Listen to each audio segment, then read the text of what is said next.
Trump e Zelensky foram para o pau. Vamos usar a linguagem clara. Maior briga, barraco, como se diria em linguagem compreensível. Trump chamou o presidente ucraniano de ditador sem votos. E disse ainda mais, disse que foi a Ucrânia que começou o conflito quando ela que foi invadida. A reportagem é de Mariana Giangiacomo.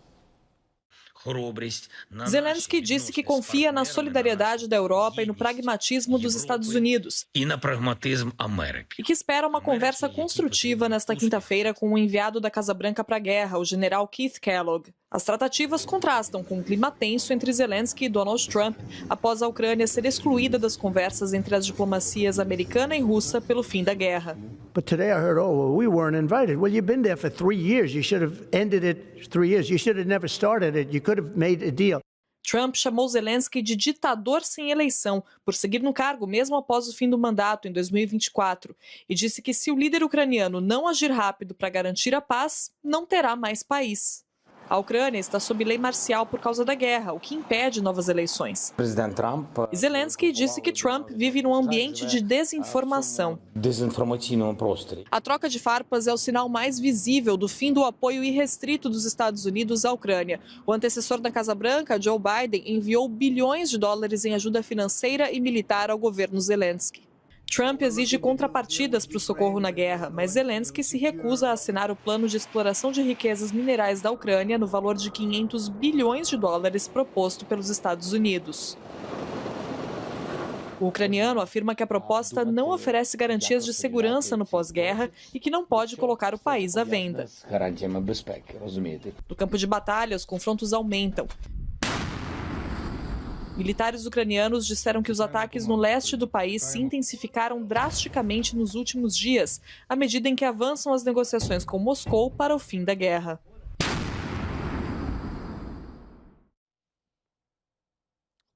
Há uma forte ironia nos fatos da realidade. 3 anos já que Putin invadiu a Ucrânia. Queria engolir a Ucrânia inteira, não conseguiu, mas pelo menos ele se esforçou para transformar a Ucrânia num estado inviável. 3 anos já ele está tentando isso. Aí o Trump entrega isso para ele em uma semana?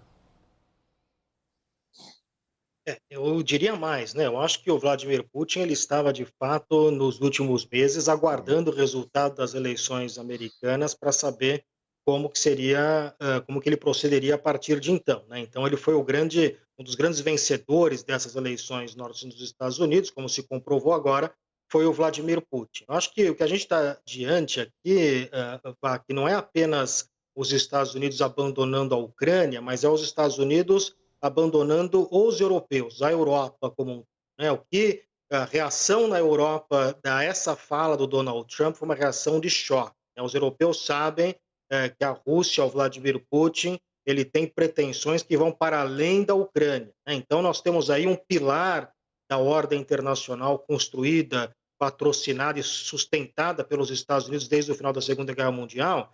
O Donald Trump está acabando com diversos desses pilares. Um pilar importante é essa aliança transatlântica Estados Unidos e Europa. Então acho que esse me parece que é um primeiro passo para o desfazimento dessa aliança e a reconfiguração, em certa medida, da ordem global, né? E o Donald Trump, em certa medida, ele representa, não é apenas o Trump, mas eu acho que de forma um pouco atrapalhada, forma um pouco agressiva, desse jeito do Trump de lidar com as questões, mas ele, de alguma forma, representa o que me parece são forças mais profundas na sociedade norte-americana, no sentido de que há um certo desgaste em termos da posição que os Estados Unidos ocupam no sistema internacional de liderança, há um desgaste na questão de pagar os custos dessa liderança, e isso me parece que é representado por essa postura com o Donald Trump. Então, me parece que é algo que vai muito além apenas desta relação com a Ucrânia.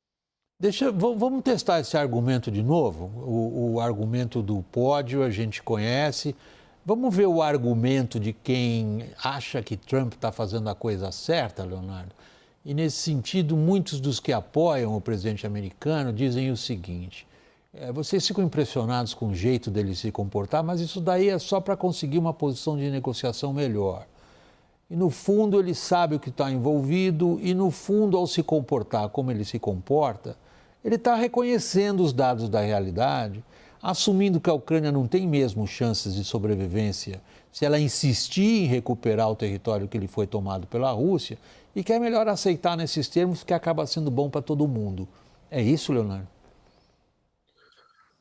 William, acho que é importante a gente lembrar, um fato que é marcante nessa linha do tempo, que a grande estratégia dos Estados Unidos é se manter na primeira posição. Os Estados Unidos não pode ser ultrapassado pela China, Trump sabe disso, e um dos problemas, um dos grandes problemas do momento aí no sistema global é essa aliança, essa parceria entre Rússia e China. Se a gente lembrar, lá no primeiro governo do Trump, quando já tinha ocorrido a anexação da Crimeia, o Trump tentou trazer novamente a Rússia para o G8, você lembra disso, William? Em 2014, tinha inclusive marcado uma reunião do G8, ela seria em Sochi, lá na Rússia, em função da anexação da Crimeia, em março de 2014, a Rússia foi desconvidada, o G8 acabou, e o Trump, quando assumiu o governo em 2017, uma das bandeiras dele era de trazer novamente a Rússia para, digamos assim, para o Ocidente, que a gente chama, e para o G8. Tentou convencer os seus parceiros do G7 a isso. Por quê? Porque a grande questão estratégica dos Estados Unidos é se manter na primeira posição, e para isso não pode deixar a China ultrapassar. E essa parceria entre Rússia e China, que só aumentou a partir de 2014, foi extremamente prejudicial para essa tarefa dos Estados Unidos se manter na primeira posição. E eu acho que, como você mesmo falou, eu acho que a gente tem que tirar o ruído, né, do estilo Trump de ser, do estilo Trump de negociar, e ver a questão fulcral. A questão fulcral aqui é ele separar essa aliança que se formou entre Rússia e China, que o professor Brzezinski, que foi assessor de segurança do Jimmy Carter lá nos anos 1970, insistentemente falava: se a Rússia e a China se unirem, será muito ruim para os Estados Unidos. Há uma efeméride nesse momento, que para todos nós aqui nessa roda, que gostamos de ler história e nos ocupamos disso, e particularmente os europeus, os da Polônia, do Báltico, os alemães se lembram muito. A Conferência de Yalta, na qual cedeu-se às pretensões de Stalin, Churchill e Roosevelt. Tem uma foto famosíssima que está em todos os livros de história, eles sentados ali em Yalta, faz frio naquela época ali em Yalta, e a Polônia foi transferida de lugar. Foi, em boa medida, na memória coletiva dos poloneses, foi traída. Cedeu-se ao que Stalin queria. Trump adora se colocar nesta posição. Um grande conversando com grandes e decidindo entre eles como é que fica a vida dos pequenos. E olha, pessoal, vão se acostumando, porque é assim. Qual personagem que o Trump está incorporando se a gente olha aquela foto de Yalta, Lorival? Eu acho que o Trump, o único recorte, William, que eu consigo, que para mim encaixa tudo hoje, é o recorte ideológico.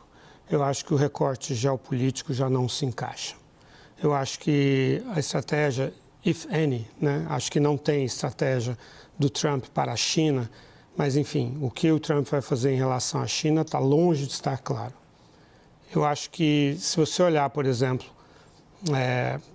o fato de que, com tudo que o Trump está fazendo ao abandonar a Europa, ele está mantendo os 10 mil soldados americanos na Polônia, porque o presidente da Polônia é o Andrzej Duda, que é um conservador da mesma corrente ultranacionalista que o Trump lidera no mundo.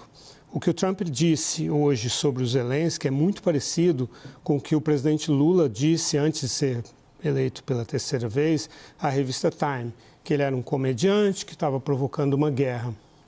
Também Bolsonaro, da mesma maneira, apoiou o Putin, disse que o Brasil era solidário ao Putin, foi lá 8 dias antes de o Putin invadir a Ucrânia. Ou seja, o que Bolsonaro, Lula e Trump têm em comum? São iliberais, né? São favoráveis a sistemas mais fortes, mais autocráticos. O Lula tem toda uma simpatia pela China e pela Rússia, pelo Irã e pela Venezuela e outras autocracias. Então, eu acho que se você vê como a Hungria de Viktor Orbán, a Eslováquia de Robert Fico, né, estão dispostas a ficar sob a influência, né, gravitar sob a influência russa, como historicamente essas regiões estiveram, por razões puramente ideológicas. Então, não há geopolítica que explique essas situações que eu estou descrevendo no leste europeu, né? Então, há um alinhamento que é ideológico e a diferença entre, ou seja, Joe Biden e Trump não é uma diferença geopolítica. Os interesses americanos continuam os mesmos, mas a diferença é ideológica. O Trump está punindo a Europa Ocidental e, em grande medida, a Europa Central por ser liberal.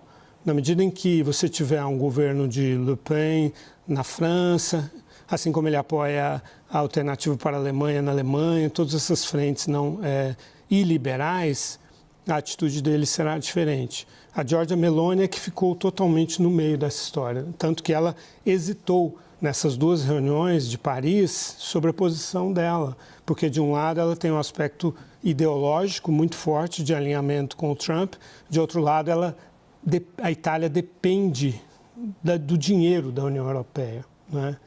Agora, a referência que você acabou de fazer, só para ajudar a nossa audiência, as reuniões de Paris, a de segunda-feira foi uma primeira tentativa dos europeus de responder à reaproximação de Putin e de Trump. E a desta quarta-feira, de novo, Macron traz líderes europeus em busca de uma postura comum.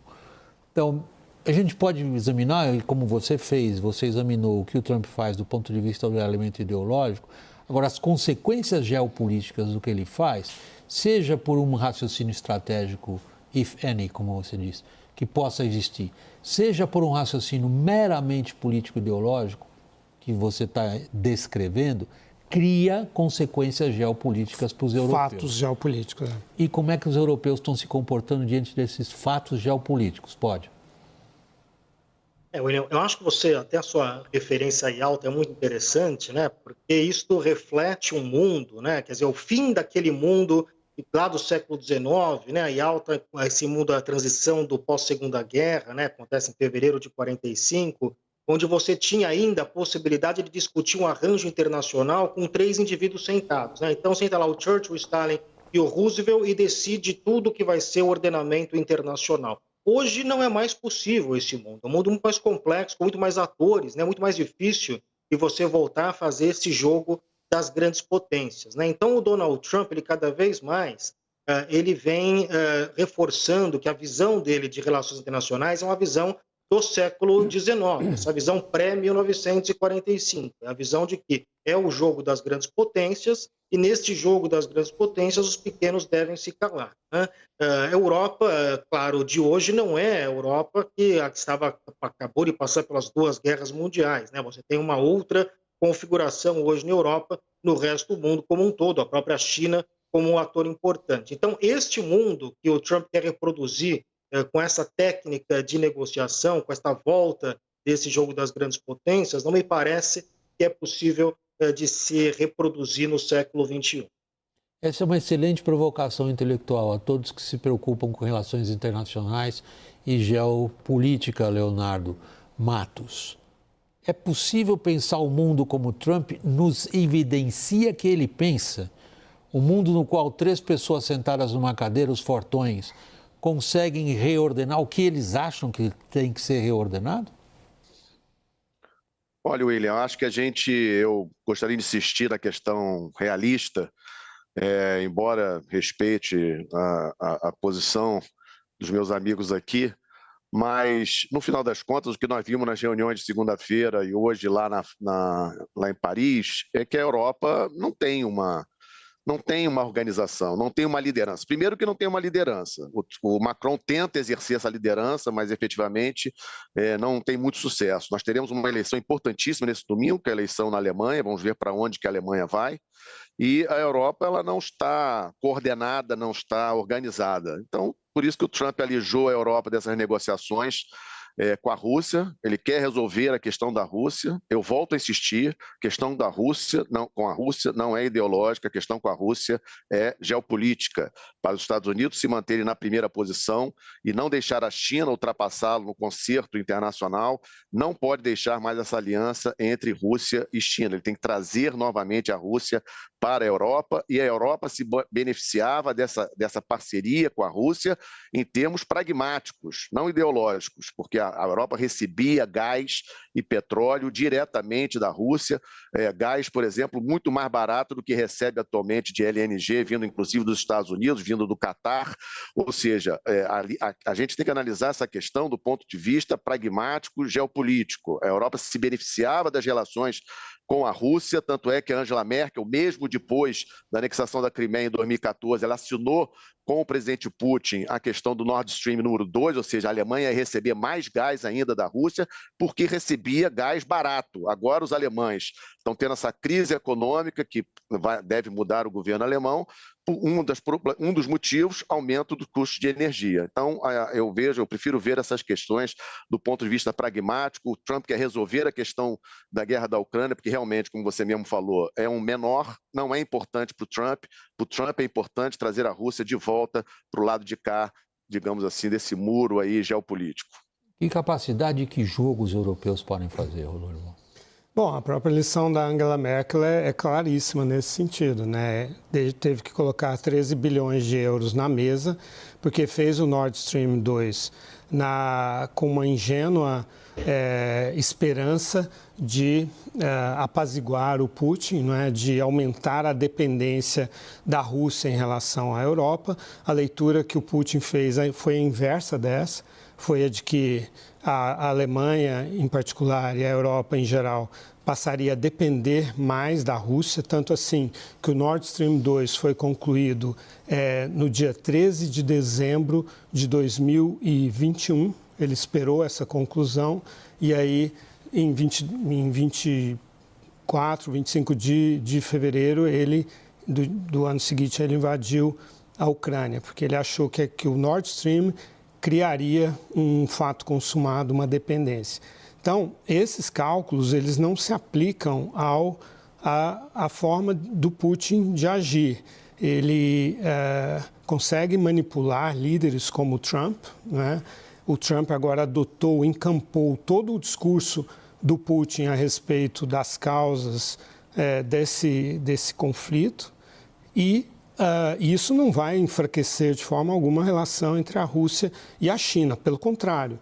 Quer dizer, o que o Trump está dando de presente para a China e para a Rússia é a normalização da invasão da Ucrânia, é o enfraquecimento da Europa e a mensagem para a China de que ela pode sim anexar Taiwan.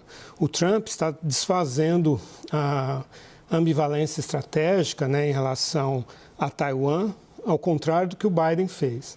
O Biden disse que iria em defesa de Taiwan, o Trump está deixando claro que os fortes, como você disse, têm o direito de arrebanharem os territórios, como, aliás, ele está se propondo a fazer em relação à Groenlândia, ao Canadá, ao Panamá, à faixa de Gaza. Então, é a normalização da lei do mais forte. Não vejo aí um fortalecimento dos Estados Unidos em relação à China, pelo contrário.